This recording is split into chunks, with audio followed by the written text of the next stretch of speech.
Assalamualaikum warahmatullahi wabarakatuh. Hello everyone, my name is Rizka Maulida Putri, and in this video I'm going to present a traditional story from Goa, South Sulawesi, titled Sebab Musabab Ikan Hiu Tidak Dimakan Dalam Satu Keluarga, or in English, The Reason Why Sharks Are Not Eaten Within One Family. In the original Makassar language, the title is Sabakna Natena Nikan Rayman Yuwangan. After telling the story, I will also explain the analysis of fictional prose elements contained in it. Now, let's listen to the story. Dahulu kala di tanah Goa hiduplah seorang pedagang kaya bernama Adam Daeng Makleo. Ia menjual emas, beras, dan sisik ikan. Suatu hari perahunya berlabuh di muara Goa, tetapi tidak terlihat seorang pun di jalan. Semua rumah tertutup rapat. Dengan heran ia bertanya, "Angapa ya neta wari Goa? Ada apa sebenarnya di sini?" Ia bertanya kepada seorang pemilik rumah. Pemilik rumah menjawab, "Bara tahu wari Goa karayang. Ase ari lonjok boko garini. Orang-orang Goa sedang berkabung karena padi di lonjok boko rusak." Adam berkata, "Ni aja antu asengan napun nagarin aja ase ari lonjok boko. Kalau hanya padi yang rusak, tentu masih bisa diobati." Berita itu sampai kepada Karayang Sombaya, Raja Goa. Setelah dijemput dengan pakaian kebesaran, Adam menjelaskan bahwa padi akan pulih jika rakyat tidak mendekati sawah selama 3 hari. Dan benar saja, padi kembali menguning. Raja pun senang dan menikahkan Adam dengan putri bungsunya sebagai bentuk terima kasih. Beberapa waktu kemudian, Adam pulang ke Pamanjengang bersama istrinya. Kakaknya iri, lalu mengajaknya berlayar dan meninggalkan Adam di sebuah pulau. Adam menangis hingga terdengar oleh seekor ikan hiu. Ikan hiu bertanya, "Angapa kau nulusakan tuku cini? Mengapa engkau menangis, Daeng?" Adam menceritakan segalanya. Hiu berkata, "Punatap pa jakorinake, ero jako kulurang anrai, ri pa arasangannu. Kalau engkau percaya padaku, aku akan menolongmu kembali ke kampung halamanmu." Setelah mengantarnya ke Goa, Hiu berkata lagi, "Antu ikau erko nasambeam bainennu saribatan toanu, paleso kitinro bainennu na ikau tinro rika tinroanna." Kakakmu ingin merebut istrimu. Saat kau tiba di rumah, pindahkan istrimu dan tidurlah di tempatnya. Dan sebelum pergi, Hiu juga berpesan, "Kamanne, pasangi jari-jari nuna teak lalo angan rejuku mangnyiwang. Beritahukan keturunanmu agar tidak memakan ikan hiu, kecuali terpaksa." Itulah pesan Hiu kepada Adam. Malam harinya kakaknya datang untuk merebut istri Adam. Namun Adamlah yang tidur di tempat itu. Ia mencabut keris miliknya bernama Lambak Lilaya dan membunuh kakaknya. Sejak saat itu, seluruh keturunan Adam Daeng Makleo pantang memakan ikan hiu.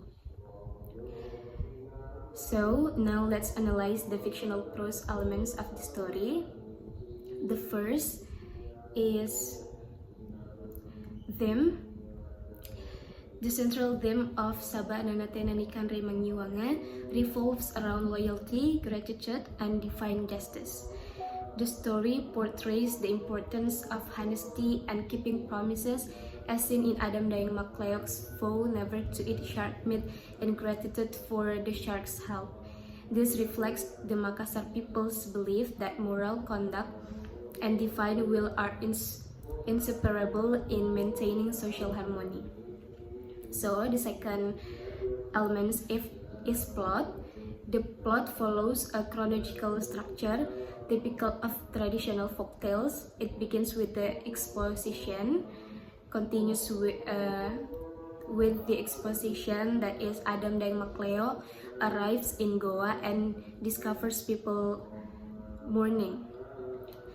Continues with the rising action, which is his clever solution to heal the damaged rice fields and marriage to the princess, and reaches the climax, betrayal by his brother, and ends with the resolution, that is Adam's revenge and the family vow not to eat shark. This aligns with Skirova observation that folktales often present a pattern of restoration where good triumphs over evil. So the next is setting.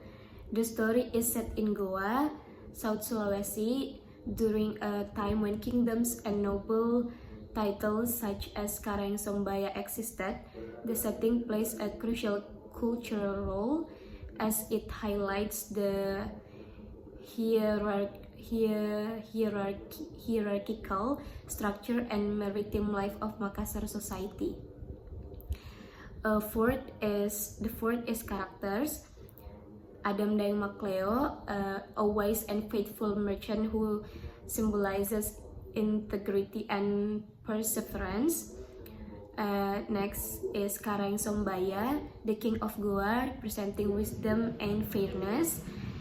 And then the elder brother of Adam Dayang Makleo represents jealousy and moral corruption. And the last is the shark, symbolizes divine intervention and moral reciprocity. And the fifth element is point of view.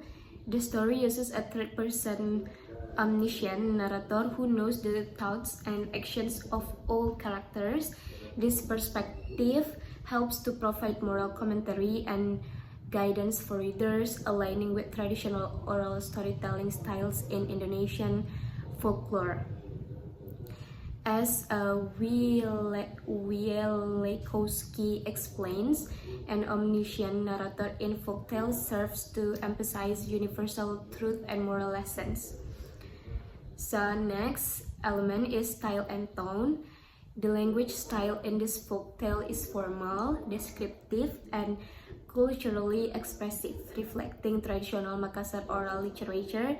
The tone shifts from mystical during Adam's encounter with the shark to didactic when the moral message is delivered.